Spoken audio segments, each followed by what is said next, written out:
Hello and welcome to the Alabama Renaissance Fair channel. My name is Christopher Crossland, and today I'd like to introduce Jessica, our storyteller. In Firenze we have many storytellers, and today she has graced us with her presence with some wonderful story, and as you know in the fair, I love little dragons. Here she is. Jessica, would you please read for us today? Definitely.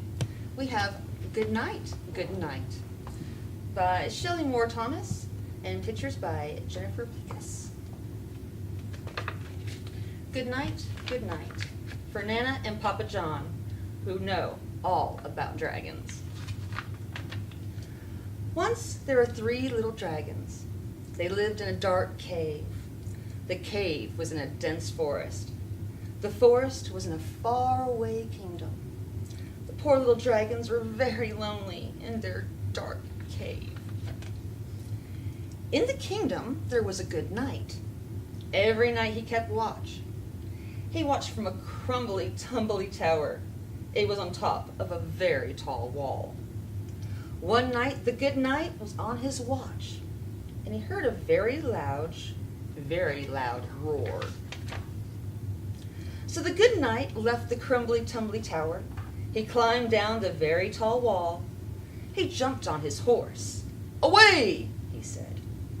He galloped through the king's forest. Clippity-clop, clippity-clop. He came to the deep, dark cave. Inside, he saw the first little dragon. "What is this?" he asked. "Methinks it's a dragon." And he drew his shimmery, glimmery sword. The dragon had on his jammies. He was all ready for bed. "Oh, good, you've come," said the dragon. "Could you bring me a drink of water, please? Then I can go to sleep." The good knight did not know what to think, but he was a good knight, so got a drink of water and gave it to the dragon. Then he tucked him into bed. "Good night, dragon. Good night. Sleep well, sleep tight," said the good knight, and then he galloped away. The good knight went back through the king's forest. Clippity-clop, clippity-clop. He got off his horse. Thud. Then he climbed up the very tall wall to the crumbly-tumbly tower, and there he stood on watch. He stood on watch for 5 minutes, and then he heard another very large, very loud roar. "I don't believe this," he said. He left the crumbly-tumbly tower. He climbed down the very tall wall. He jumped on his horse. "Away!" he cried. He galloped to the king's forest. Clippity-clop, clippity-clop. He came to the deep, dark cave. The second dragon was in her jammies. She was all ready for bed. "Oh, good you've come," said the second dragon. "Could you read me a story, please? Then I can go to sleep."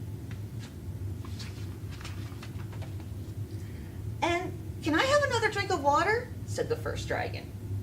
The good knight did not know what to think, but he was a good knight. So he read the dragon a story and tucked her into bed. And he got the first dragon another drink of water and then tucked him into bed. "Good night, good dragons. Sleep well, sleep tight," said the good knight, and then he galloped away. The good knight went back to the king's forest. Clippity-clop, clippity-clop. Got off his horse. Thud. He climbed to the very tall wall, to the crumbly-tumbly tower.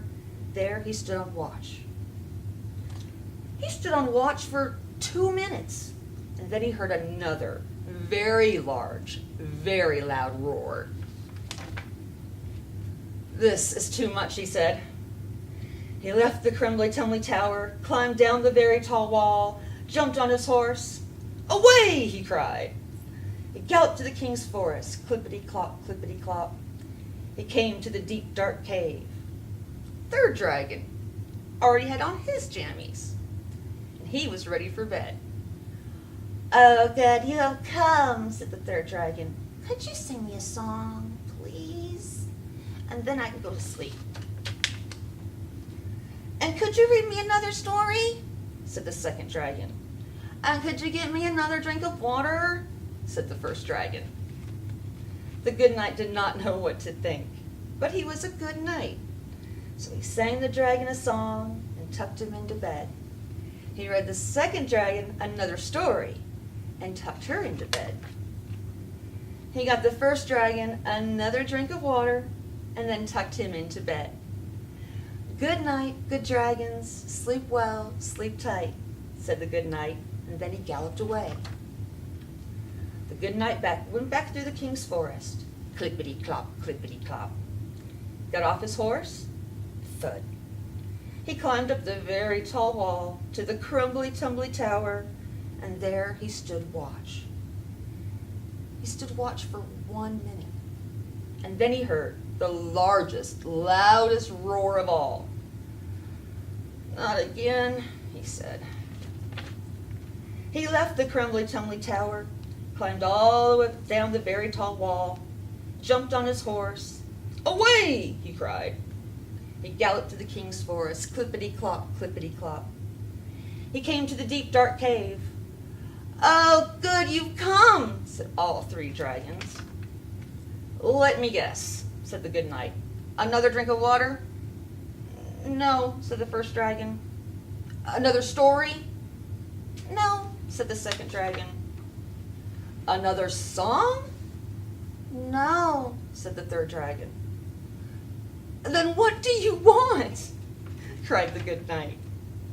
We need a goodnight kiss, said the little dragons, and they lifted their scaly little cheeks. This is going too far, said the good knight. But he was a good knight, so he bent and kissed each scaly little cheek. Good night, good dragons. Sleep well, sleep tight, he said. The dragons said, good night, good night. And the good knight left the cave. He waited outside. He heard the loud dragon snores. Then the good knight went home to the king's forest. Clippity-clop, clippity-clop. He got off the horse, thud. Now, said the good knight, maybe I can get a good night's sleep. And that's just what he did. Sleep well, sleep tight, good night. And that's the end. Thank you, Lady Jessica, for reading our story. And did you have as much fun as I did out there? Thank you for watching. Please tune in next week for another adventure in history. Don't forget, click the subscribe button below. Ring the bell so you will receive notifications of each episode. Feel free to leave any questions or comments below, and we will answer them as soon as possible. See you soon. Thank you.